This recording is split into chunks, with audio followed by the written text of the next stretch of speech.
এ দুনিয়ার মুসলমান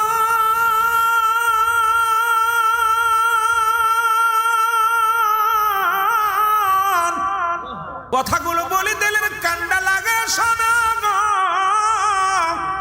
শাহজালাল ইয়ামেনি জমিনের মধ্যে আগমন করবে। ইয়ামেন শহর থেকে মুসলমান ভারতবর্ষ হইয়া মদিনা হইয়া আসলেন কোথায়? আসলেন বাংলার জমিনে। কিসের দাওয়াতের জন্য? ইসলামের দাওয়াতের জন্য। শাহজালাল ইয়ামেনি এই জগতের মধ্যে যখন আসলেন মুসলমান, গোরগোবিন্দ ঘোষণা করে দিলেন এই সিলেটের জমিনে কোন দাড়িওয়ালা, টুপিওয়ালা, পাঞ্জাবিওয়ালা এই জমিনের মধ্যে ঢুকতে পারবে না। এমনকি সিলেটের জমিনে যদি কোনো দাড়িওয়ালা প্রবেশ করে, যে সাহায্য করবে তাকে কতল করা হবে। এই সিলেট বিভাগের ভাইরা, হবিগঞ্জের ভাইরা, একটু দিলের কান্ডা লাগা শুনে নাও। আজকে দাড়ি মুখে, টুপি মাথায়, পাগড়ি মাথায় চলো। শাহজালালের সঙ্গে তোমরা বেয়াদবি করো, শাহপরানের সঙ্গে বেয়াদবি করো, আল্লাহর ওলিদের সঙ্গে বেয়াদবি করো। কথাগুলো না বললে বুঝতে পারবেন না। শাহজালাল ইয়ামেনি চলে আসলেন 360 জনা উলিয়া নিয়া সুরমা নদীর কিনারায় বসে আছে। রব্বে কারিম ডাকতে বলে, শাহজালাল রে, আমি পাঠাইলাম দিনের দাওয়াত দেওয়ার জন্য, ইসলামের দাওয়াত দেওয়ার জন্য। কারণ ওই কোথায় সিলেটের জমিন আজান হয় না, সিলেটের জমিন ইসলাম মানুষ বোঝে না, সবাই ইসলাম থেকে মুখ ফিরিয়ে নিচ্ছে। এই সময় তোমাকে আমি পাঠিয়ে দিলাম ইসলামের ধারক বাহক হিসেবে। শাহজালাল ইয়ামেনি চলে আসলেন। সুরমা নদী কেমনে পার হবে? নৌপথ বন্ধ, বিমান পথ বন্ধ, সমস্ত নদীঘাট সব বন্ধ হয়ে গেল, রাস্তাঘাট বন্ধ হয়ে গেল। এমনকি নদীর নৌকাগুলো তার মালিকে যার যার ঘরে নিয়ে, যার যার বাড়ির কিনারায় নিয়ে রেখে দিলেন। শাহজালাল ইয়ামেনি যখন আগমন করলেন সুরমা নদীর কিনারায়, দাঁড়ায়া দাঁড়ায়া চোখের পানি ছেড়ে কান্দে, রব্বে কারিম, আপনি আমাকে দাওয়াতের জন্য পাঠাইলেন সিলেটের জমিনে, এখন আমি পার হব কেমনে করে? রব্বে কারিম ইলহামের মাধ্যমে জানা দাও, শাহজালাল চিন্তা করো না, আমি পাঠাইলাম তোমাকে ইসলামের দাওয়াত দেওয়ার জন্য সিলেটের জমিনে। সুতরাং ভয়ের কোনো কারণ নাই, চিন্তার কোনো কারণ নাই। তুমি 2 রাকাত নামাজ পড়ো। 2 রাকাত নামাজ আদায় করলেন এবং শাহজালাল গাড়ির সেই সুরমা নদীর উপরে নিজের রুমালখানা ফেলে দিলেন, যায় নামাজ ফেলে দিলেন। একজন নয়, 2 জন নয়, 360 জন উলিয়া সুরমা নদী পার হয়ে গেছে। জোরে জোরে চিল্লায় বলেন মারহাবা। শুধু কি তাই নাই রে মুসলমান, গভীর মনোযোগ। শুনেছেন গোরগোবিন্দর নাম, শুনেছেন বোরানুদ্দিনের নাম, বোরানুদ্দিনের নাম শুনছেন? ও যুবক, রব্বুল আলামিন অনেকদিন বোরানুদ্দিনের কোনো ছেলে মেয়ে হয় না। শাহজালালের কদমে গেলেন, দোয়া চাইলেন, আল্লাহর ওলির কদমের মধ্যে জাফর। দুয়ার বরকতে রব্বে কারিম একটা সন্তান দিলেন, পুত্র সন্তান হলেন। উনি প্রতিজ্ঞা করলেন, সুন্নাতে রাসূল আমি আদায় করব, আকিকা করব, সন্তানের জন্য একটা গরু কোরবানি করলেন। সিলেট বিভাগের ভাইরা, হবিগঞ্জের বাবারা, এ বাবারা শুনে নাও, ভালো করে শুনে নাও। উনি একটা গরু কোরবানি করবেন, যে কথা সেই কাজ। যখন ওনার দুনিয়ার মধ্যে সন্তান দুনিয়ার মধ্যে আগমন করলেন, ওনার কলিজার টুকরো সন্তানের জন্য একটা আকিকা করলেন। সুন্নাতে রাসূল 7 দিন পরে নাম রাখলেন। সন্তানের বয়স যখন 7 দিন, এই বয়সে একটা গরু কুরবানি করিয়া উনি আকিকা করলেন। এ মুসলমান, গভীর মনোযোগ। এই গরুটার চামড়াগুলো, শিংগুলো, বডিগুলো, গোশতগুলো রেখে বাকিগুলো মাটির মধ্যে লুকায় রাখলেন। এই মাটি থেকে খুশি উঠাইলেন, কোথায়? কুকুরে এবং কাকে। কোথায় একটা টুকরা নিয়ে মুসলমান বোরানুদ্দিনের বাড়ির সামনে ফেলে দিলেন, গোরগোবিন্দর বাড়ির সামনে ফেলে দিলেন। আমার বাবারা, আমার গভীর মনোযোগ। এবার বোরানুদ্দিনের খবর পাইয়া, কোথায়? গোরগোবিন্দ যখন খবর পাইলেন আমাদের দেবতারে কিরে পূজা করছে, কে মারছে, বাবারা আমার শুনে নেন, ভালো করে দিলেন কান্ডা লাগায় শোনেন। খবর শুনতে শুনতে তখন পাইলেন, এলাম পাইলেন, কোথায়? এই জমিনের মধ্যে বোরানুদ্দিন তার ছেলের জন্য গরু জবাই করে কুরবানি করে কি করেছে? আকিকা করেছে। এবার গোরগোবিন্দ তার সৈন্যদেরকে নিয়ে, ছেলেদেরকে নিয়ে বোরানুদ্দিনের বাড়ি আসিয়া নিজের কলিজার টুকরো সন্তান, বাবার কোলে রয়েছে সন্তান, বাবার কোল থেকে ছিনিয়ে নিয়ে জমিনের মধ্যে ফেলে বোরানুদ্দিনের কলিজার টুকরা সন্তানকে গোরগোবিন্দ নিজ হাতে জবাই করে দিছে। জোরে বলা যাবে না আল্লাহ। জমিনের মধ্যে যেদিন জবাই করেছিল সেদিন বুরহানুদ্দিন চোখের পানি কোনায় এই জমিনের মধ্যে আমি গরু জবাই করেছি, তার প্রতিশোধ হিসেবে আমার একমাত্র কলিজার টুকরাকে জবাই করলো। আল্লাহ তুমি এমন একটা দিন দিও যেন সিলেটের জমিনে হাজার হাজার গরু কুরবানি হয়। এই সিলেটের মানুষ যেন এমন একটা বাংলার জমিনের মধ্যে শ্রেষ্ঠ কুরবানি করতে পারে। মুসলমান শুনে নাও, শুনে নাও, আজকে যারা গরুর গোশত খাও, আজকে যারা ওলি আল্লাহদের বিরোধিতা করো, ওরে সন্তানের বিনিময়ে আজকে গরু জায়েজ করছে সিলেটের জমিনে, সেই ওলিদের বিরোধিতা যারা করে, আমি মনে করি এদের মতো মুনাফিক আর দুনিয়ার মধ্যে কেউ নাই। জোরে বলেন ঠিক কিনা? ওলি আল্লাহদের অবদান আছে কিনা কথা বলেন। এখন ওলি আল্লাহদের পক্ষে থাকবেন না থাকবেন সেটা আপনার ব্যাপার। তবে আমি আপনাদেরকে বলে যাই, যাদের অবদান পৃথিবীর মধ্যে অস্বীকার করার মতো ক্ষমতা নাই, যাদের চেষ্টায়, যাদের এই দুনিয়ার মধ্যে এত কিছু অর্জন করলেন, আমার বাবারা আমার, যাদের মাধ্যমে পাইলাম রব্বে কারিম দান করলেন, এই মহামানবের খাতিরে, এই মানবগুলোর খাতিরে যারা আল্লাহর মাহবুব বান্দা, তাদের ওসিলা করার কারণে রব্বে কারিম এত বড় নিয়ামত আমাদের দান করলেন। সেই ওলি আল্লাহদের পক্ষে থাকার দরকার আছে কিনা? আর একটু জোরে জোরে চিল্লায় বলেন আছে কিনা? এ আমার ভাইয়েরা, তাদের কি নাই? চিন্তা নাই, ভাবনা নাই, তাদের কোনো চিন্তা নাই, ভাবনা নাই। মুসলমান তারা এমন ভাবে দেহটা করেছে, এমন ভাবে তারা আমার রব্বে কারিমের ইবাদত বন্দেগী করেছে, এমন ভাবে রব্বে কারিমের সান্নিধ্য লাভ করেছে। দুনিয়ার মধ্যে চিন্তা নাই, দুনিয়ার মধ্যে তাদের ভাবনা নাই। এমন মহান ওলিগণ এই বাংলার জমিনে অসংখ্য আল্লাহর ওলি আছে। শুধু 360 জন আউলিয়া নাই, তাদের মধ্যে একজন হলো শামসুল হক আউলিয়া। মুসলমান শুনে নাও, শুনে নাও, এই রকম অসংখ্য আউলিয়া একরাম এই পৃথিবীর মধ্যে আগমন করে। তাদের একটাই মাত্র উদ্দেশ্য ছিল খোদা চিনানো, রাসূল চিনানো, এই দুনিয়ার মধ্যে সত্য ইসলামটাকে জানানো।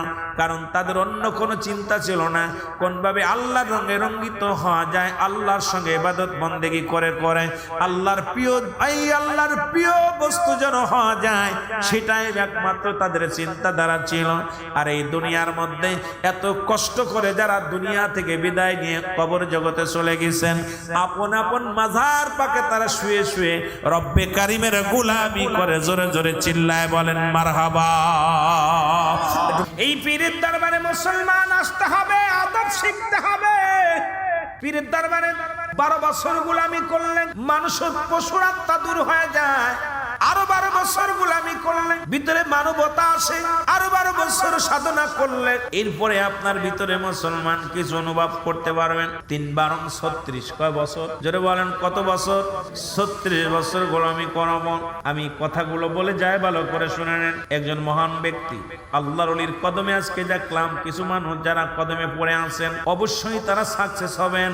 এই কারণে হবেন, কদমের কাগজের মধ্যে লেখা দেখলেন পীরের দরবারে গোলামি করলে হয় বাদশা না হয় ফকির। পীরের দরবারে গোলামি যদি কোনো ব্যক্তি করতে পারে, এই দুনিয়াতেও বাদশাহী হবে না হয় ফকির হবে, সে মোরাদ ফকির হবে। এটা চিন্তা করে উনি বাড়ি গেলেন, কাগজের টুকরার মধ্যে লেখা দেখে বাড়ি যাইয়া সমস্ত সম্পত্তি বিক্রি করলেন, টাকা পয়সা সব জোগাড় করিয়া নিয়ে মহান ওলি আল্লাহর ওলির কদমের মধ্যে দিয়ে দিলেন। আল্লাহর ওলি জিগায়, বাবা তুমি সব কিছু নিয়ে আইলা, তুমি তো তোমার টাকা পয়সা সব ধন দৌলত যা ছিল আমার কদমের মধ্যে দিয়ে দিলাম।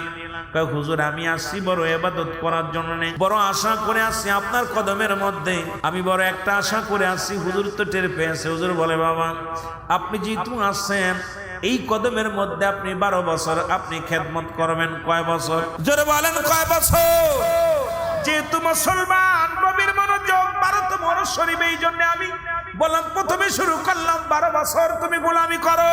কত বছর? 12 বছর তুমি খেদমতের মধ্যে লেগে যাও। উনি লেগে গেলেন, একদিন নয়, দুদিন নয়, 12 বছর পূর্ণ হয়ে গেল। উনি চিন্তা করে অলির দপ্তরে গেলে ভালো খাওয়ান পাওয়া যাবে, অলির দপ্তরে থাকলে ভালো খাদেম হইলে আমার অনেক কয় হবে, শান্তি হবে, অনেক সম্পদ উপার্জন করব, মানুষ আমাকে বড় খাদেম বলবে। কিন্তু দেখা গেল সারাদিন পরে একবেলা কিছু খাবার দেয়, সারা রাত পরে সাধনা করে, জিকির করে, সারা রাত পরে রব্বি কারিমের জিকির করে, ইসমে জান আল্লাহ আল্লাহ। ইয়ার মুসলমান,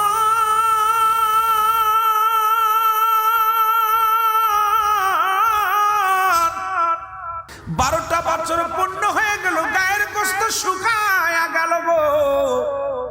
চিন্তা করে আর কয়টা দিন বাঁচবো, মারা যাব, যে কোনো মুহূর্তে মারা যাব। পীরের কাছে যায়, বলো হুজুর আজ আমার 12 বছর পূর্ণ হয়ে গেল, দয়া করে বিদায় দেন। এসেছিলাম বড় সাধনা করে, এসেছিলাম বড় আশা করে, আপনার কদমের মধ্য থেকে আমি বড় আশা করে এসেছিলাম, আশা পূর্ণ হলো না।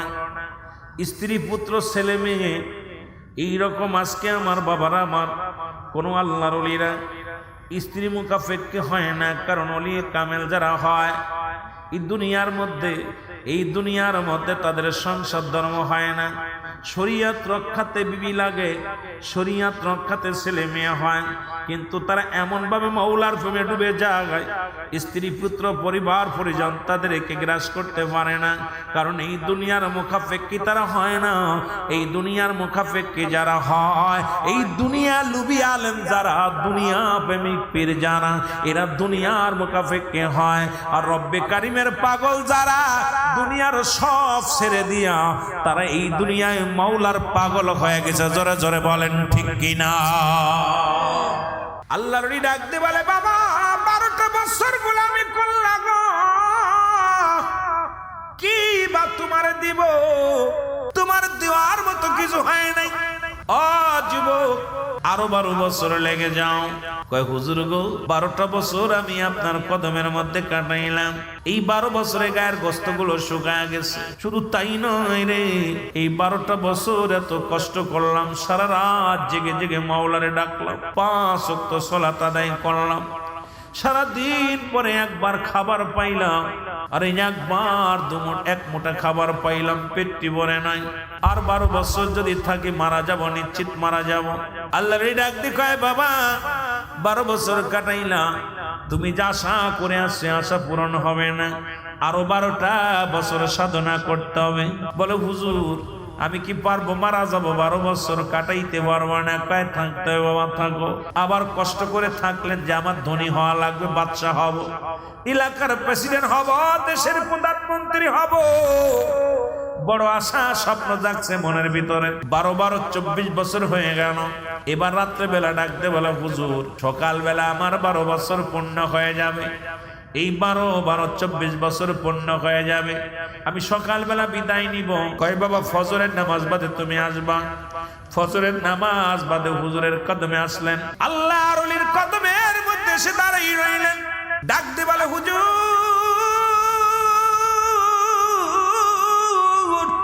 এই 12টা বছর আমি আবার কাটায় দিলাম, আমার গায়ের গোশতগুলো শুকাইলো, আমি কঙ্কাল হয়ে গেল। এই 12 24 বছর গুলো আমি করলাম, এখন যা দেবেন দেন, আমি চলে যাই। বাড়ি যে বিয়ে শাদী করি, ছেলে মেয়ে হোক, এদেরকে নিয়ে আমি সংসার ধর্ম করি। আল্লাহর ডাকতে কয়, বাবা রে এই মাত্র 24 বছর থেকেই তুমি বাড়ির জন্য এত পাগল হয়েছ, কেন তুমি এত পাগলামি করো রে বাবা? এই তো সবে মাত্র 24টা বছর কাটাইলাম, কেবল তোমার ভিতর থেকে পশু হত্যা দূর হয়েছে, মানবতা কেবল আসছে। বাবা রে এই 12 24 বছর যে সাধনা করেছ, যেভাবে মাওলারে ডাকছ, যেভাবে মাওলার প্রেমে পাগল হয়েছ, ইহা দ্বারা কিছু পাওয়া সম্ভব নয়, আরো 12টা বছর তোমার কাটানো লাগবে। জোরে জোরে বলেন মারহাবা।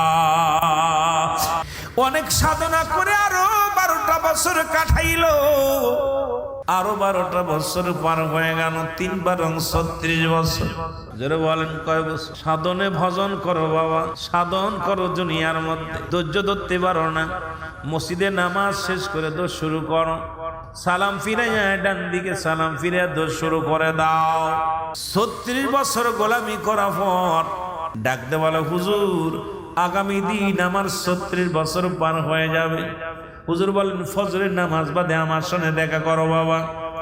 যারা ওলি প্রেমিক, যারা দিন দরদি বন্ধুগণ শুনে নাও, যারা ওলিদেরকে ভালোবাসেন, যারা ওলি আল্লাহর কদম ভালোবাসেন, যারা মাওলার নৈকট্য হাসিলের জন্য পাগল, তারা দিলের কান্ডা দিয়ে শুনে নেন। এবার 36 বছর পার হওয়ার পর সকালবেলা ডাক দিয়ে বলেন নামাজ বাদে, কয় হুজুর আমার 36 বছর পার হয়ে গেল, আজকে আমি বাড়িতে যাব, আমার বিদায় করে দেন। হুজুর বললেন বাবা বিদায় নিবা, কি উপার্জন করেছো তুমি, এমন কি কাজ করেছো বাবা, এই 36 বছর যা করেছো বাবা এর বিনিময় আর কি দেব তোমারে, এই নাও এক মুষ্টা তরমুজের বিচি, এটা তোমারে দিয়ে দিলাম। জোরে জোরে চিল্লা বলা যাবে না মারহাবা। রে আল্লাহর ওলি দপ্তর থেকে পাইলেন এক মুষ্টি তরমুজের বিচি, হাতের মধ্যে নিয়ে চোখের পানি ছেড়ে দিয়া কান্দের কল্লা, আমার জীবনের শেষ সময় পর্যন্ত কাটাইলাম ওনার দপ্তরে, জীবন কাল কাটায় দিলাম, 36 বছর কাটায় দিলাম। এই 36 বছরের সাধনা করে পাইলাম কিছু তরমুজের বিচিটা কি করব, কয়ে তোমার বিদায় করে দিলাম, একটা মিনিট থাকতে পারবা না এই কদমের মধ্যে। বলে হুজুর এই তরমুজের বিচি পাইলাম, 36 বছর গোলামি কইরা, এখন ডাকতেছেন না আমার কদম, আপনার কদম থেকে বার করে দিলেন। যাবার বেলায় হুজুর এক নজর আপনার কদম খানা দেখে নি। বলে বাবা যাও, তবে যাবার আগে একটা কথা বলে দেয়, এই তরমুজটা তোমাকে আমি বিদায় করে দিলাম, যেখানে রাত হবে হাঁটতে শুরু করবা, রাতটা সেখানে যাপন করবা, ফজরের সালাত আদায় করবা। এ বাবা ওখানে বইয়া ফজরের নামাজ রাখ দিয়া যেখানে তুমি যে শেষ পর্যন্ত যেখানে যে থামবা, সেখানে যেখানে ঘুম পারবা, ওখানেই তরমুজের বীজগুলো রোপণ করবা এবং ফজরের নামাজ বাদে উঠবা বাবা। উঠিয়া এখান থেকে তরমুজ গাছ থেকে তরমুজ কাটিয়া বাজারে নিয়ে বিক্রি করবা, বিক্রি করিয়া নিয়া এই তরমুজ কিন্তু খাইতে পারবা না বাবা, এই তরমুজ বিক্রি করি আটা বানাইবা, আটা বানায়া রুটি বানাইবা, এই রুটি আটা কিনিয়া রুটি বানাইবা, রুটি বানাইয়া খানা খাবা বাবা, এই তরমুজ তুমি খাইতে পারবা না, যাও তোমার বিদায় করে দিলাম। জোরে জোরে চিল্লা বলা যাবে না মারহাবা। আল্লাহর ওলি বলতেছে বাবা তুমি যেখানে যে রাত হয়ে যাবে সেখানেই তুমি ঘুমায় পড়বা, তবে ঘুমানোর আগে এই বীজগুলো বপন করবা, ভালো করে লাগাইবা, সকালবেলা ঘুম থেকে উঠে দেখবা তরমুজ ধরছে, এটা বাজারে বিক্রি করবা, এটা কিন্তু তুমি নিজে খাতে পারবা না।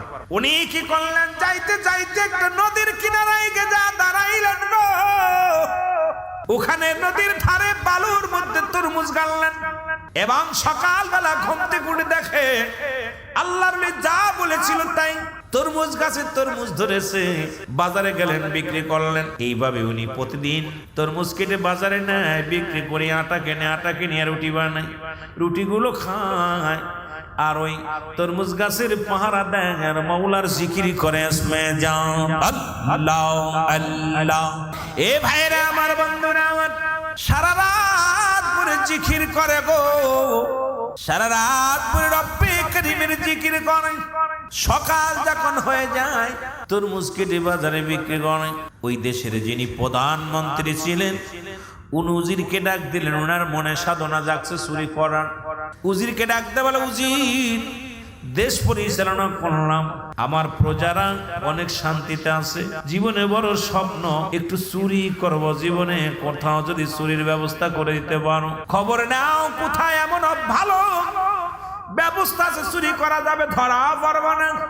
উজির ঘুরতে ঘুরতে মহল্লার মধ্যে দেখে তরমুজ আলা একখানা কুড়ে ঘর বানায় না, এই ঘরের মধ্যে রাত ভরে জিকির করে, সকালবেলা উঠি না তরমুজ বাজারে বিক্রি করে, বিক্রি করি আটা কেনে, এই আটা দিয়ে রুটি বানাইয়া খায় আর মাওলার জিকির করে। উজির আসিয়া ডাক দেখায়, হুজুর পাইছি অপূর্ব একটা সুযোগ পেয়েছি, চুরি করলে কেউ ধরতে পারবে না। এবার রাতের অন্ধকারে তরমুজ চুরি করার জন্য রওনা হয়ে গেলেন প্রধানমন্ত্রী আর উজির। যখন যায় না তরমুজের খেতে যাইয়া তরমুজটার মধ্যে হাত লাগাইছে, আল্লাহর ওলি মহান কামেল পীর ডাক দে বলে বাবা 36 বছর সাধনা করে পাইছো তরমুজের বিচি, এক রাত্রে চলে যায়, ঠেকাও বাবা তোমার সাধনার জিনিস ঠেকাও। জোরে জোরে চিল্লায় বলা যাবে না মারহাবা। এরে মুসলমান, সঙ্গে সঙ্গে উঠিয়া উনি দেখে আমার তরমুজ ছিঁড়ে নিয়ে যায়, বাঁশের লাঠি দিয়ে একটা বাড়ি মারলেন মাথার মধ্যে, সঙ্গে সঙ্গে মন্ত্রী সাহেব মারা গেলেন। মন্ত্রী যখন মারা গেলেন, উজিরি ডাক দিয়ে কয়, তুমি কাকে মারলাম? তুমি কি জানো এই দেশের উনি প্রেসিডেন্ট? কয়, প্রেসিডেন্ট হোক না যে হোক না কেন, কিচ্ছু যায় আসে না, কারণ আমি 36 বছর সাধনা করে পাইছি তরমুজের বিচি, এক রাত্রে ছিনিয়ে নিয়ে যাবে এটা মানতে পারিনি, এই জন্য তাকে দুনিয়া থেকে বিদায় করে দিছি। উজির কয়, আমার জীবন যাবে এটা যদি জানতে পারে আমার ফাঁসি হবে রে। তুমি চলো আমার রাজ্যে, চলো চলো রাজ দরবারে যাও। রাজ দরবারে নিয়ে যাও হলো। নিয়ে যাইয়া রানীকে ডাক দে, বলে, রানীমা শোনেন, আপনার স্বামী 6 মাসের মধ্যে কারোর সঙ্গে কথা বলবে না, কারণ আপনার স্বামী সাধনার মধ্যে বসেছে, দেশ পরিচালনা আপনি করবেন। কোনো পরামর্শ লাগলে আমি পরামর্শ নিয়ে আসবো। বাবারা গভীর মনোযোগ খেয়াল করবেন। যদিও ছোট্ট আলোচনা, আল্লাহর দপ্তরে গেলে যে কোনো নিয়ত করে গেলে রব্বে কারিম তার বিফলে দেয় না, রব্বে কারিম তার মনের বাসনা পুরা করে, জোরে বলা যাবে না সুবহানাল্লাহ। এ যুবক, এবার 6 মাস চলে গেল। আয় মুসলমান, ওই আল্লাহর মাহবুব বান্দাকে খায়া খায়া সুন্দর চেহারা শুরু করিল, ফলমূল খায়া সুন্দর সুন্দর তার চেহারা ফিরল। 6 মাস পর উজিরি বললেন, বউ রানীমা দেখা হবে আজকে, তবে 6 মাস যেহেতু দেখা হয় না, এই 6 মাস স্বামীর সঙ্গে আপনার দেখা হয় না, আপনার আবার বিয়ে করানো লাগবে। এবার রানীর সঙ্গে বিয়ে হলো, আল্লাহর ওলির মুরিদের মুসলমান বিয়ে হয়ে গেল। উনি মনে মনে ওই যে কল্পনা করেছিল কাগজের মধ্যে যে আল্লাহর ওলির দপ্তরে গোলামি করলে, খেদমত করলে হয় বাদশা না হয় ফকির। ওনার স্বপ্ন ছিল বাদশাহী হওয়ার, দেশ পরিচালনা করার। রব্বুল আলামিন তারে পুরা করছে। রানীর সঙ্গে বিবাহ হয়ে গেল, সঙ্গে দেখ বাসর হয়ে গেল। বাসর রাত্রে রানী দেখে রে উনার স্বামী নয়, একজন আল্লাহর মাহবুব বান্দা। এবার উজির কয়, যেহেতু বিয়ে হয়ে গেছে, মানুষ যদি জেনে যায় আপনার ইজ্জত থাকবে না, চেপে যান। এবার বিবাহ হয়ে গেল। মুসলমান গভীর মনোযোগ আমার বাবারা, এই রকম চলতে লাগলো। উজির তো কি করে মুসলমান শুনে নেন। আমার ভাইরা, আমার বন্ধুরা, আমার বাবারা, আমার বন্ধুরা, আমার গভীর মনোযোগ। এবার উনি কি করলেন? আল্লাহর ওলির মুরিদ কি করলেন? দেশ পরিচালনা রাজা হইলেন, প্রধানমন্ত্রী হয়ে গেলেন। এইভাবে চলতে লাগলেন, কিন্তু দুনিয়ার কোনো মুখাপেক্ষী ছিলেন না। উনি বললেন, হঠাৎ করে একদিন নদীর ঘাটে দেখে বসে আছে, চোর ধরে নিয়ে আসলে ছেড়ে দেয়, যে ধরে তাকে আটকায়, যে খুন করে মুসলমান খুনের আসামিকে ছেড়ে দেওয়া হয়। অন্যায় কাজ এগুলো দেখতে দেখতে উজির কয়, কি বিপদে পড়লাম, এই বিপদ থেকে আমার বাঁচার দরকার। গবেষণার মধ্যে বসলেন। হঠাৎ দেখতে পানি দিয়া ভাসতে ভাসতে একটা ফুল যায়। এই ফুলটা দেখিয়া চিন্তা করে, দুনিয়ার মধ্যে এমন চমৎকার ফুল তো কখনো দেখি নাই। এই ফুলটা নিয়ে যদি আল্লাহর ওলির কদমের মধ্যে দিই, তাহলে হয়তো প্রধানমন্ত্রী আমার দিকে খুশি হয়ে যাবে। ফুলটা নিয়ে দিলেন প্রধানমন্ত্রীর হাতে। কয়, বাবা রে, আগামী দিন যদি এরকম 7টা ফুল না এনে দিতে পারো, তোমার গর্দান চলে যাবে। এ মুসলমান, কোথায় বিপদ? ফুল তো নিজেও চেনে না। একটা ফুল নয়, এরকম 7টা ফুল যদি দিতে না পারো, তোমার গর্দান চলে যাবে। উনি যা বিবিরে ডাক দেখায়, বিবিরে, আমি কোন বিপদ ডেকে আনলাম? প্রধানমন্ত্রীকে পাগলে মেরে ফেলেছে, বসাইলাম। এখন বলছে 7টা ফুল যদি এনারা দিতে পারি, আমাকেও দুনিয়া থেকে বিদায় করে দিবে। এখন কি করা যায়? বিবি কয়, একটা সাধন, একটা চিন্তা করো, যে কোনো একটা উপায়। আমার বাবারা, আমার বন্ধুরা, আমার, উনি আবার গেলেন ফুলের সন্ধানে। নদীর ঘাট দিয়ে হাঁটতে হাঁটতে, নদীর ধার দিয়ে হাঁটতে হাঁটতে রওনা দিলেন। একটা করে, 2টা করে, 6টা ফুল পাইলেন। 7 নাম্বার ফুল যখন দেখতে গেছে, দেখে উপরে গাছের ডালে বয়ে আছে, আল্লাহ জিকির করে, এসমে জাতের জিকির, এসমে জাত আল্লাহ আল্লাহ আল্লাহ। এবার উজির যা দেখে রে, জিকির করতে করতে কলিজাটা ফেটে যায়, একা ফোঁটা রক্ত পানির মধ্যে পড়ে। এক একটা ফোঁটার মধ্যে এক একটা ফুল হয়ে যায়। তাকায় দেখে উনি আর কেউ নয়, উনি যিনি প্রধানমন্ত্রী, উনি সেই লোক যাকে আমি চেয়ারের মধ্যে বসাইছি। এই লোকটা ওই গাছের মধ্যে বইয়া বইয়া আল্লাহ জিকির করে। এবার বললেন বাবা ফুল নিয়ে চলে আসলেন, আসিয়া বলেন হুজুর আপনার 7টা ফুল আমি আনছি, নেন। বাবারে ফুল 7টা পাইলাম, ফুলের গাছটা কেমন বলো? ফুল যে 7টা আমাকে দিলা, এই গাছটা দেখতে কেমন? বলে হুজুর বেয়াদবি মাফ করবেন, আমি গাছের সন্ধান পেয়েছি। ওই গাছটা আর কেউ নয়, ওই গাছটা হলেন আপনি। জোরে জোরে চিল্লায়া বলা যাবে না মারহাবা। আল্লাহর ওলি একটা চিৎকার মেরে ডাকতে বলে বাবা হুজুর, আমি আউলিয়া দপ্তরে গিয়েছিলাম রে, মনে বড় স্বপ্ন ছিল আমি বিশাল রাজত্ব পাইব, দুনিয়ার মধ্যে আমি রাজা হব, আমি প্রধানমন্ত্রী হব। এই সাধনা আমার অন্তরের ভিতরে জেগেছিল। আমি গিয়েছিলাম, রব্বি কারীম আমার আশা পুরা করেছে, আমি বাদশা হয়েছি রে বাবা। যেহেতু গাছ চিনতে পেরেছো, আমি দুনিয়ার মুখাপেক্ষী নয়, আমি দুনিয়ার জন্য আমি এত পাগল নয়। আরে দুনিয়ার মধ্যে শান্তি নাই, দুনিয়াটা হলো বালহা খেলাফ। এই দুনিয়াটা পচা দুর্গন্ধ মরি, মানুষের চরিত্র কুকুরের চরিত্র। রাসূল বলে গেছেন শেষ জামানার মানুষগুলো শুধু সম্পদমুখী হবে, দুনিয়ার মানুষগুলো এমন লোভী হয়ে যাবে। আজকে ভাইয়ের জন্য সম্পদের জন্য ভাই হয়ে বাইরে খুন করবে, আজকে দুনিয়ার মধ্যে সন্তান বাবারে খুন করে, স্ত্রী স্বামীকে ফেলে চলে যায়, স্বামী স্ত্রীকে রেখে চলে যায়, ভাই ভাইকে কষ্ট দেয়, বোন ভাইয়ের সম্পদ ফাঁকি দেয়। মুসলমান আজকে দুনিয়াটা রাসূল এমনি বলে জান্নাই বালহুয়া খেলাফ। এই দুনিয়াটা পচা দুর্গন্ধ মরি, মানুষের চরিত্র হলো কুকুরের চরিত্র। কুকুর যেমন মরি পাইলে খুশি হয়, শেষ জামানার মানুষগুলো সম্পদ পাইলে বেশি খুশি হয়। জোরে বলো আল্লাহু আকবার। ও যুবক দিলের কান্না লাগা শোনো, যেহেতু তুমি আমার ঠিকানা পেয়ে গেছো, আমি আর দুনিয়ার মধ্যে নয়, আমাকে যেতে দাও। আমি জঙ্গল আর মানুষ জঙ্গলে চলে যাই, আমার এই রাজ দরবারে আমার জায়গা নয়, এই রাজ সিংহাসনে আমার জায়গা নয়। আমার ঠিকানা আমি আল্লাহর বান্দা, আল্লাহর প্রিয় বান্দা, আমি আল্লাহর প্রেমে পাগল। সুতরাং আমার জঙ্গলায় আমার ঠিকানা। এই জন্য আল্লাহর মাহবুব বান্দা যারা দুনিয়ার মধ্যে আগমন করেছে, দুনিয়ার ধন সম্পদের জন্য নয়, দুনিয়ার লোভ লালসার জন্য নয়, তারা এমন পাগল। এই দুনিয়া চেনেন নাই, চেনিস আখিরাত। এই দুনিয়ার মুখাপেক্ষী নয়, তারা ওই দুনিয়ার মুখাপেক্ষী। জোরে জোরে চিল্লায় বলেন ঠিক কিনা? এ যুবক, বুখারী শরীফের হাদিস, রাসূল নিজে ঘোষণা করেছেন, আল্লাহ পাক নিজে হাবিবকে জানিয়ে দিয়েছে, হাবিব জানিয়ে দাও, আমার হাবিবের জানিয়ে দাও, পৃথিবীর মধ্যে যদি কোনো ব্যক্তি ওলি আল্লাহর সঙ্গে দুশমনি করে, আমি আল্লাহ তাদের সঙ্গে জিহাদ ঘোষণা করি। জোরে বলা যাবে না মার, আরো জোরে বল আল্লাহু আকবার। ওলিদের বিরোধিতা করে, পৃথিবীর মধ্যে যারা ওলিদের বিরোধিতা করবে, ওলি আল্লাহদের সঙ্গে দুশমনি করবে, বেয়াদবি করবে, দুদিন আগে হোক দুদিন পরে হোক তাকবীরে পোকা লাগবে। এই মানুষগুলো কেন বোঝে না রে মুসলমান? বেয়াদবে দেউমিয়া সাদো বেউলিয়া, বেয়াদবে দেউলিয়া এই পৃথিবীর মধ্যে। এই জন্য শুরু থেকে বললাম 4টা বিষয় নিয়ে, 3টা বিষয় নিয়ে আমি কথা বলতেছিলাম। আদব, বুদ্ধি, মহব্বত, সাহস, আর এই 4 গুণ যাদের মধ্যে আছে, কোনদিন তারা বেয়াদবি করতে পারে না ওলিদের সঙ্গে। কারণ এই বাংলাদেশি ইতিহাস পড়ে জানলাম, বাংলাদেশ ইসলাম আল্লাহর ওলিরা। জোরে জোরে বলেন ঠিক কিনা?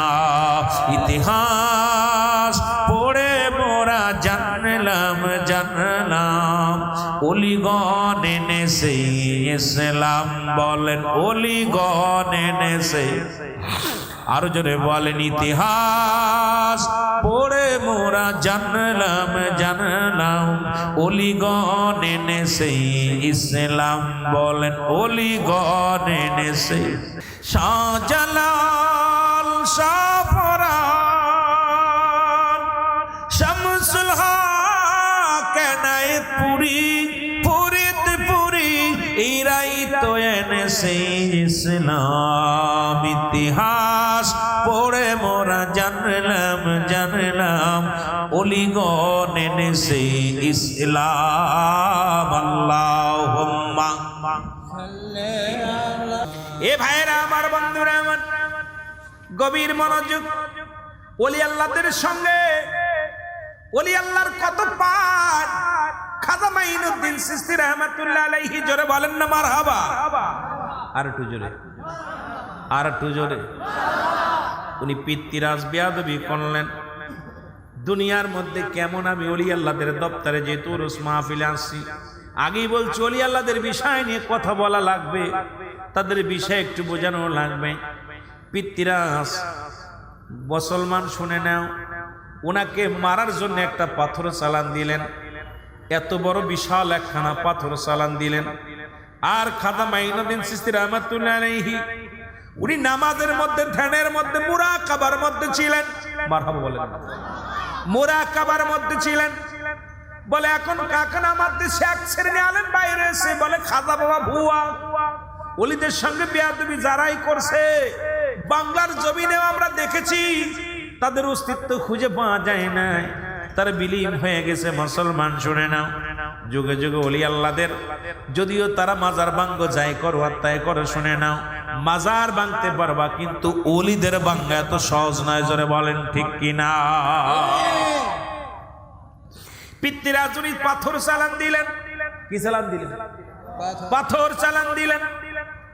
খাজা বাবা উনি ধ্যানের মধ্যে ছিলেন, পাথর মাথার উপর দিয়ে জোরে জোরে ঘুরতেছিলেন। কয়েকটা নজর যারা মুসলমান শোনো, যারা সেরেন্দি শরীফে যাবেন, আজমির শরীফে যাবেন, দেখে আসবেন মুসলমান। শুনে নাও, শুনে নাও, ভালো করে জেনে নাও, ভারতের মধ্যে এখনো রয়েছে খাজা বাপ্পি মুসলমান। শুনে নাও, এই পিতৃরাজ কয়েকটা নজর আলা একটা পাথর পাঠাইলেন খাজাবাকে মেরে ফেলার জন্যে। এবার পাথরটার পিছনে পাথর যায় খাজাবার উপর দিয়া, মাথার উপর দিয়া, এই যে তাবুর মতো বিশাল এক পাথর শুধু মাথার উপর দিয়ে ঘুরছে। উনি নামাজ শেষ করলেন, সালাম ফিরাইয়া পাথরকে দাঁড়াইতে বললেন, সঙ্গে সঙ্গে পাথর দাঁড়াইয়া পড়লেন। পাথরের মধ্যে হাত দিলেন, যখন হাতটা লাগাইলেন খাজা মাইনুদ্দিন চিশতি রাহমাতুল্লাহ আলাইহির একটা নয়, দুটি নয়, খাজাওয়ার 5টা আঙ্গুলের ছাপ পাথরের মধ্যে লেগে গেছে। জোরে বলা যাবে না মারহাবা? আর একটু জোরে বলেন মারহাবা। মোমের মতো নরম হয়ে গেছে, একদম ফোমের মতো, ফোম যেমন আর মোমের মতো গলে গেছে, ফোমের মতো নরম হয়ে গেছে। হাতটা যখন দিছে খাজা মাইনুদ্দিন চিশতি রাহমাতুল্লাহ আলাইহির 5টা আঙ্গুলের ছাপ পাথরের মধ্যে লেগে গেছে। পাথর কি শক্ত না নরম? যারা বলেন শক্ত না নরম? 5টা আঙ্গুলের ছাপ লেগে গেছে। আমার বাবারা আমার, শুধু তাই নয়, খাজা মাইনুদ্দিন চিশতির ঘোড়া উনি চিন্তা করলেন, একটু আমি দেখি খাজা বাবা যেহেতু হাতটা দিলেন, উনি পালা হাঁটু লাগাইলেন, এই হাঁটুটার দাগ আছে আজ পর্যন্ত, কিয়ামত পর্যন্ত। মাকাম ইব্রাহিম, ইব্রাহিম আলাইহিস সালামের পায়ের ছোঁয়া, পায়ের কদম যে পাথরের মধ্যে লেগেছিল, ওই পাথর কিয়ামত পর্যন্ত ঝুলন্ত অবস্থায় আছে। আর খাজা বাবা আল্লাহর ওলি মাইনুদ্দিন চিশতি রাহমাতুল্লাহ আলাইহি, আমার বাবারা আমার শুনে নাও, ওই পাথরখানা কিয়ামত পর্যন্ত কয়েকটা ওজন, ওই পাথরখানা একদিন ঝুলে আছে, কোনো পাথর তার রশি লাগে নাই, কোনো খুঁটি লাগে নাই, ঝুলন্ত অবস্থা আছে। যারা গেছেন দেখে আসবেন, যারা যাবেন দেখবেন রে মুসলমান। যেমনি যারা মক্কা মদিনায় গেছেন, মাকাম ইব্রাহিম যে পাথরখানা আজ পর্যন্ত ঝুলন্ত অবস্থায় আছে, আল্লাহর নবীদের পায়ের ছোঁয়ায় আর আল্লাহর ওলিদের হাতের ছোঁয়ায় কিয়ামত পর্যন্ত পাথরখানা ঝুলন্ত অবস্থায় থাকবে। জোরে জোরে চিল্লায় বলেন মারহাবা। আর একটু জোরে বলেন না আল্লাহর ওলিদের পাড় দেশে কে? জোরে বলেন দেশে কে? ওলিদের সঙ্গে বেয়াদবি করলে কি হয় মুসলমান? আমি জ্বলন্ত প্রমাণ দিয়ে যাই। এই খাজা মাইনুদ্দিন মুসলমান উনি যখন যাইতেছিলেন, ও যুবক বন্ধুরা আমার, ওনার সঙ্গে ওই দেশের যিনি প্রধান, আমার বাবারা আমার, বন্ধুরা আমার শুনে নাও, উনি কত কষ্ট দিতে লাগলেন এই দুনিয়ার মধ্যে। খাজা মাইনুদ্দিন চিশতি যখন আসলেন, এবার বাবুরা কি করলেন, হিন্দু বাবুরা ওনাকে মারার জন্য বিশাল টোল পাঠাইলেন, পুলিশ বাহিনী পাঠাইলেন, আর্মি পাঠাইলেন, র্যাব বাহিনী পাঠাইলেন। উনি বসে আছেন, উনি বসে রয়েছেন। ওনাকে যখন লোকজনকে বলেন উঠতে, উঠতে পারলেন না, উঠাইতে পারলেন না। যাকে বললেন দুনিয়ার মধ্যে খাজা বাবা ভুয়া। এখন খাজা শব্দের অর্থ সম্মান, সুবহানাল্লাহ বলেন না। খাজা শব্দের অর্থ কি? আরো জোরে বলেন না, অর্থ কি? সম্মান। বাবা শব্দের অর্থ ভান্ডার বা দয়া। খাজা বাবা একজন সম্মানী ব্যক্তি। আজকে আল্লাহর ওলিদের নামের আগে খাজা লেখা হয়, এটাকে নিয়ে অনেকের মুসলমান মন্তব্য আছে। আমার বাবারা শুনে নেন, তাদের নামের আগে জনাব লেখে, হযরত লেখে। জনাব শব্দের অর্থ সম্মান, হযরত শব্দের অর্থ সম্মান। খাজা হলো ফার্সি ভাষা, বাবা শব্দের অর্থ ভান্ডার বা দয়া। খাজা বাবা, খাজা কোনো বাংলা ভাষা নয়। খাজা শুধু আল্লাহর ওলিদের নামের আগে নয়। খাজা নাম ছিল কোথায় মুসলমান শুনে নাও, এই খাজা নামটা ছিল খাজা আব্দুল মুত্তালিব। নবীর দাদার নাম ছিল খাজা আব্দুল মুত্তালিব, নবীর বাবার নাম ছিল খাজা আব্দুল্লাহ। পৃথিবীর মধ্যে নবীর দাদা বাবার নাম ছিল খাজা। সম্মানী ব্যক্তিদের নামের আগে লেখা আছে খাজা বাবা। কিন্তু আমার দেশের কিছু মুফতি মুহাদ্দিস সাহেব খাজা বললেই তারা কষ্ট পায়, কয় খাজা অমুক, খাজা আজমিরি, আর কোনো খাজা টাজা নাই। প্রিন্সিপাল পৃথিবীর মধ্যে একজন হয় না, একাধিক প্রিন্সিপাল হয়। আজকে যিনি মুসলমান খাজা, এই শামসুল হক, উনিও খাজা। কারণ প্রিন্সিপাল এক একটা শুধু বার্ষিক, কোথায় ঢাকা বিশ্ববিদ্যালয়, উনি প্রিন্সিপাল নয়। বাংলাদেশের যতগুলো বিশ্ববিদ্যালয় আছে, কলেজ আছে, মাদ্রাসা আছে, এক একটা প্রতিষ্ঠানের এক একজন প্রিন্সিপাল। জোরে জোরে চিল্লায় বলেন ঠিক কিনা? কিন্তু আমার দেশের ধারণা খাজা বললেই যদি খাজা আজমিরি বলা হয়, খাজা বললেই বোঝায় খাজা মাইনুদ্দিন চিশতি বলা হয়, খাজা বললেই এখন শামসুল হকের নামের আগে যদি খাজা লাগানো হয়, এই সমস্ত আলেমদের কষ্ট হয়। এখন ওলি কয় পীর টির তো কোথাও নাই, পীর পাবে যখন পীর লেখলে আরো মাথা খারাপ হয়ে যায়। কয় কোরআন শরীফে কোথাও পীর নাই, কেন পাবেন? কোরআন শরীফ তো আরবি ভাষায়, কোরআন তো ফার্সি ভাষা আসে নাই। পীর শব্দের অর্থ হলো, পীর হলো ফার্সি ভাষা, পীর কোনো বাংলা ভাষা নয়, পীর কোনো আরবি ভাষা নয়। আরবিতে আছে মুর্শিদ, ইংরেজিতে আছে ও গার্জিয়ান, বাংলায় আছে অভিভাবক, আর মুসলমান ফার্সিতে আছে পীর। জোরে জোরে চিল্লা বলা যাবে না মারহাবা। পীর কই এইটা কোন কিতাবাদির মধ্যে পাই না, কোরআনে পাই না। পাবি কেমনে? কোরআনে কোনোদিনও পীর পাবি না, কারণ পীর তো কোরআনের ভাষা আসে নাই। কোরআনে আসছে মুর্শিদ। কি আছে? কথা বলেন না। মুর্শিদ পথ প্রদর্শক, পথ প্রদর্শক। ইংলিশে বলে গার্জিয়ান, বাংলায় বলা হয় অভিভাবক, মুরব্বী, আর ফার্সিতে বলা হয় পীর। জোরে বলেন না মারহাবা। যেটা বলতেছিলাম খাজা বাবা, তাহলে বোঝা গেল খাজা। খাজা শব্দের অর্থ সম্মান, ফার্সি ভাষায় খাজা আসছে। খাজা শব্দের অর্থ সম্মান, বাবা শব্দের অর্থ ভান্ডার বা দয়া। খাজা বাবা একজন সম্মানিত ব্যক্তি। জোরে জোরে চিল্লায় বলা যাবে না সুবহানাল্লাহ। আর একটু জোরে বলেন সুবহানাল্লাহ।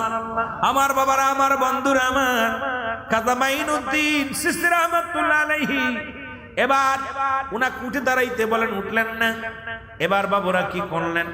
ওনাকে বল উঠাইতে পারলেন না। যত লোক আসে উঠানোর জন্য অনেক চেষ্টা করলেন, উঠাইতে পারে নাই। এবার ওনার দিকে বন্দুক তাক করেছে, বেয়াদবি করেছে। সঙ্গে সঙ্গে বন্দুক থেকে একটা গুলি বাইর হন নাই। যখন ফাঁকা গুলি করে গুলিগুলো বাইর হয়ে যায়। খাজা মাইনুদ্দিন চিশতির দিকে যখন গুলি করা হয়, গুলি কিন্তু একটা গুলিও লাগে নাই। এ মুসলমান শোনো, খাজা মাইনুদ্দিন চিশতি এবার তাদেরকে বললেন, এবার তাদেরকে দাঁড়াইতে বললেন। যখন দাঁড়াইলেন, সমস্ত সিফা সালাকে সবাইকে দাঁড়া করে রাখলেন। এটা রব্বুল আলামিনের মহব্বত, একদম নিয়ামত। আল্লাহর ওলিদের সঙ্গে বেয়াদবি করলে যা হয়, এরম তারা সারা দিন দাঁড়ায় রইলেন। জোরে জোরে চিল্লায়া বলা যাবে না সুবহানাল্লাহ। আর একটু জোরে বলেন না সুবহানাল্লাহ। এই জন্য ওলিদের সঙ্গে দুশমনি করা যাবে না, ওলিদের সঙ্গে বেয়াদবি করা যাবে না, ওলিদের দপ্তরে যা বেয়াদবি করা যাবে না, শরগোল করা যাবে না। কারণ তারা আল্লাহ থেকে জুদা নয়। আল্লাহর সঙ্গে সবসময় তাদের প্রেম দরিয়ার মধ্যে ডুবে আছে। দুনিয়ার কোনো মুখাপেক্ষী নয়, সদা সর্বদা এমন প্রেম দরিয়ার মধ্যে তারা ডুবছে, তাদের সেনার মধ্যে যেমন আনাল হক বলছিলাম মনসুর হাল্লাস, এটা শরীয়তের আলেমরা চিনতে পারে নাই। উনি আনাল হক আমি আল্লাহ আমি আল্লাহ। যখন এই কথাগুলো যখন প্রচার করতে লাগলেন, ওই জামানার সমস্ত মানুষ চিন্তা করে মনসুর তো ঈমান হারায় গেছে, ওর ঈমান নাই। এই যে ওলি আল্লাহর দপ্তরে গেলে অনেক কিছু বোঝা যায় বাবা। ওলি আল্লাহর দপ্তরে গেলে পীর মুরিদি কঠিন ব্যাপার, পীর মুরিদি করা কঠিন ব্যাপার। এটা কথাগুলো বললে শরীয়তের আলেমদের মনটা বেজার হয়ে যাবে। যেমন মুসলমান বায়েজিদ বুস্তামি, উনি বললেন যখন তুমি পানির মধ্যে ডুবে যাবে, ওনার পীর উনি বললেন বাবা মুরিদ শোনো, মুরিদকে বললেন যখন তুমি পানির মধ্যে ডুবে যাবে তখন বলবা বায়েজিদ আমারে পার করে দাও, দেখবে তুমি পার হয়ে যাবে। যখন নদীর মধ্যে নেমে যখন ডুবে যায় চিন্তা করে আরে আমি তো বায়েজিদ বললে আমার শিরক হয়ে যাবে, আমাকে বলতে আল্লাহ পার করে নাও। সঙ্গে সঙ্গে ডুবা শুরু হয়েছে। কারণ এই সমস্ত মহিমা খেলা বড় কঠিন, এই তাসাউফের জ্ঞান অর্জন না করলে এগুলো বোঝা যাবে না বাবা। এই জন্য শরীয়ত, তরিকত, হাকিকত, মারিফাত, আল্লাহু আকবার বলেন না। একটা হলো শরীয়ত, একটা তরিকত, একটা হাকিকত, একটা মারিফাত। এই চার খানদান যখন আপনি পরিপূর্ণ হয়ে যাবেন, এই পীর মুরিদি রাবেতা, তখন আপনি বুঝতে পারবেন আমার ভাইরা, আমার বন্ধুরা, আমার যে কথা বলতেছিলাম মনসুর হাল্লাস উনি কি করলেন, ওনাকে যখন ওই জামানার আলেমরা ফতোয়া দিলেন, এই ঈমান আকীদার গ্রুপ যখন আকীদা ফতোয়া দিলেন উনার ঈমান হারায় গেছে, ওনাকে কতল করা যায়, তখন ওনাকে কি করা হলো, দিবালয়ে মানুষের সামনে তাকে জবাই করা হলো। জবাই করার পর মনসুরের রাগ কাটার গলার মধ্যে দিয়া রক্তের মধ্যে থেকে জবান বাইরে গেছে, লা ইলাহা ইল্লাল্লাহু মুহাম্মাদুর রাসূলুল্লাহ। জোরে জোরে চিল্লায়া বলেন সাল্লাল্লাহু আলাইহি ওয়াসাল্লাম। সুতরাং আমি আপনাদেরকে বলি বাবা, এই বাহ্যিক চেহারা সুরত দেখে বিচার করবেন না। ওলিদের কাছে আছে কি আছে বাবা, এই গোপন তত্ত্ব যদি বুঝতে হয়, যদি আল্লাহ হাকিকত বুঝতে হয়, তাহলে তাদের কদমে নিসার হতে হবে। যখন তাদের কদমে নিসার হতে পারবেন সব কিছু পাবেন। যখন ওই কদমের মধ্যে জীবনটাকে কুরবানি করে দিবেন, ঢেলে দিবেন, দেখবেন খোদা পাওয়ার ঠিকানা, রাসূল পাওয়ার ঠিকানা পেয়ে যাবেন। জোরে বলেন ঠিক কি না? আর একটু জোরে জোরে চিল্লায় মহব্বতের সঙ্গে দুরূদ শরীফ পড়ুন, আল্লাহুম্মা। সুতরাং আমি আপনাদেরকে একটা কথা মেসেজ দিয়ে যাই, এই বাংলাদেশে ওলি আল্লাহ কেউ কোনো মানুষ বানায় নাই। বাংলাদেশে অল পৃথিবীর মধ্যে ওলি আল্লাহ কে বানায়? জোরে বলেন কে? ওলি আল্লাহ বানায় কে? আল্লাহ। কোন মানুষে পীর বানায়, কোন মানুষ ওলি বানায় না। এটা কে বানায়? আল্লাহ বানায়। সুতরাং আপনাদের কাছে আমার করজোরে দাবি থাকবে, আল্লাহর কোন ওলিদের সঙ্গে বেয়াদবি করবেন না। জোরে বলেন করবেন না। ওলি আল্লাহদের এই দেহখানা পৃথিবীর কোনো শক্তি নাই খাওয়ার, পৃথিবীর মাটির কোনো ক্ষমতা নাই, ওলিদের এই দেহখানা খাবে। অসংখ্য প্রমাণ আপনারা পেয়েছেন, অসংখ্য প্রমাণ পেয়েছেন। আল্লাহর মাহবুব বান্দাদের দেহ আল্লাহ পাক এমন ভাবে তাদের তৈরি করছে যে এই পৃথিবীর মধ্যে তাদের ইজ্জত সম্মান এমন ভাবে বাড়ছে, ইন্তেকালের পরেও তাদের মর্যাদা বাড়ছে। জোরে বলেন ঠিক কিনা? আর একটু জোরে বলেন ঠিক কিনা? তবে পীর কোনো মাকসুদ নাই, মাকসুদ স্বয়ং আল্লাহ। জোরে বলেন ঠিক কিনা? পীর কোনো মাকসুদ নাকি? জোরে বলেন পীর কোনো মাকসুদ কে? মাকসুদ কে? আর একটু জোরে বলেন কে? পীর কোনো মাকসুদ নাই। যারা পীরকে মাকসুদ মনে করে ইবাদত করে এরা জাহান্নামী হয়ে যাবে। কিন্তু পীর মাকসুদ নয়, পীর হলো মাধ্যম, পীর হলো মাধ্যম। পীর কি? জোরে বলেন না, পীর কি? মাধ্যম। এই মাধ্যম দ্বারা পাবো কাকে? আল্লাহকে পাওয়ার একমাত্র ঠিকানা, রাসূল পাওয়ার ঠিকানা। কিন্তু আমরা অনেক সময় ওলি আল্লাহদেরকে আমরা ই বানায় ফেলি, মাকসুদ বানায় ফেলি। দেখা যায় আমরা অলিমুখী হয়ে গেছি, পীরমুখী হয়ে গেছি। নামাজ পড়ি না, শরীয়তের বিধান মানি না, শরীয়তের রকম মানি না। আমি আপনাদের অনুরোধ করব, আপনারা যারা এগুলোর ভিতরে আছেন আপনারা ক্ষতিগ্রস্ত হয়ে যাবেন। হেদায়েতের দায়িত্ব কোনো পীরকে দেওয়া হয় নাই, হেদায়েতের দায়িত্ব কোনো আলেমকে দেওয়া হয় নাই, হেদায়েতের দায়িত্ব কোনো নবীগণকে দেওয়া হয় নাই। হেদায়েতের দায়িত্ব রব্বে কারিমের হাতে। জোরে বলেন ঠিক কিনা? আরো জোরে বলেন ঠিক কিনা? তদ্রূপ আল্লাহর ওলি যিনি শুয়ে আছেন উনিও এখানে আসছেন আপনাদেরকে সেই পথ চিনানোর জন্য, সেই মত, সেই রাসূলুল্লাহর পথ, আমার রব্বে কারিমের পথ, যে পথে গেলে প্রিয়জনরা গিয়েছে, যে পথে গেছে ওলি আল্লাহগণ, যে পথে গেছে নবীগণ, যে পথে গেছেন সাহাবীগণ, সেই পথটা অনুসরণ করার জন্য যুগে যুগে অসংখ্য আল্লাহর ওলিরা আসছে। কিয়ামত পর্যন্ত আর কোনো নবী আসবে না, নবীদের দরজা বন্ধ, ওলিদের দরজা খোলা। ঠিক কিনা? আর ওলিদের কাছে আসে ইলহাম, নবীদের কাছে আসে ওহী। বিশ্বাস হয় কার কার? বিশ্বাস হয়? নবীদের কাছে আসে কি? ইলহাম। ওহী আসে, ওহী আসে ওই নবীদের কাছে, আর ইলহাম আসে ওলিদের কাছে। সুতরাং আপনারা এই মাহফিলে যারা আসছেন, ওলি আল্লাহর দপ্তরে, আপনারা দয়া করে বেয়াদবি করবেন না। আদবে আউলিয়া হওয়া যায়, আদবের সঙ্গে থাকবেন, জিয়ারত করবেন, পাক কালাম ফাতিহা শরীফ পড়ে জিয়ারত করবেন, আদবের সঙ্গে দাঁড়াবেন। দাঁড়াইয়া কোনো ওলি দিতে পারে না কোনো কিছু, কোনো পীর সাহেব কোনো দিতে পারে না, দিতে পারে না, কোনো মৌলবী দিতে পারে না। তবে যে সমস্ত মৌলবীরা এই ফতোয়া দেয় তাদের কাছে জিগাইবেন যে কোন মাজারে যাওয়া যাবে না, এখানে এ দিতে পারবে না, দিতে পারবে না। এরা হলো আরেকটা বোকামার্কা মানুষ। আমরা বলি না যে পীর সাহেব দিবে, আমরা কোনো ইমাম সাহেব, যখন আপনাদের মসজিদের ইমাম সাহেব, ওনার কাছে আমরা যাই, চাই 500 টাকা দিয়ে হুজুর আমার জন্য দোয়া করেন। আচ্ছা, ইমাম সাহেব আমার কি দিব? আমাদের ধারণা যে ইমাম সাহেব ভালো মানুষ, 5 ওয়াক্ত নামাজ পড়ে, ফরেজগার মানুষ, জ্ঞানী মানুষ, দোয়া করলে আল্লাহ কবুল করবে। ঠিক আল্লাহর ওলিদের কাছে আমরা এই কারণে যাই, আল্লাহর ওলির মাধ্যমে আমরা চাই কার কাছে? জোরে বলেন কার কাছে? আল্লাহ তুমি যদি আমাকে দয়া করো, শামসুল হক আউলিয়ার ওসিলায় আল্লাহ তুমি আমাকে একটা পুত্র সন্তান দাও। আল্লাহ তুমি আমার এই জমা জমির মালিক বানায় দাও। আল্লাহ আমার সম্পদের মালিক বানায় দাও। আল্লাহ আমার ব্যবসায় উন্নতি দান করো। কে কার কাছে চায়? জোরে বলেন কার কাছে? মাধ্যম ছাড়া কোনো কিছু আসেন নাই। আদম আলাইহিস সালামকে আল্লাহ পাক এই দুনিয়া মানুষ পাঠাইলে এখানেও মাধ্যম। দুনিয়ার মধ্যে আপনি দুনিয়া আসছেন, সেখানেও মাধ্যম। মাধ্যম ছাড়া কিচ্ছু নাই, কারণ ওসিলা ব্যতীত কিচ্ছু পাওয়া সম্ভব নয়। জোরে বলেন ঠিক কিনা? এটা পীরে যারে দয়া করে, মোর দাদেল তার জিন্দা হয়। বলেন পীরে যারে দয়া করে, মোর দাদেল তার জিন্দা হয়।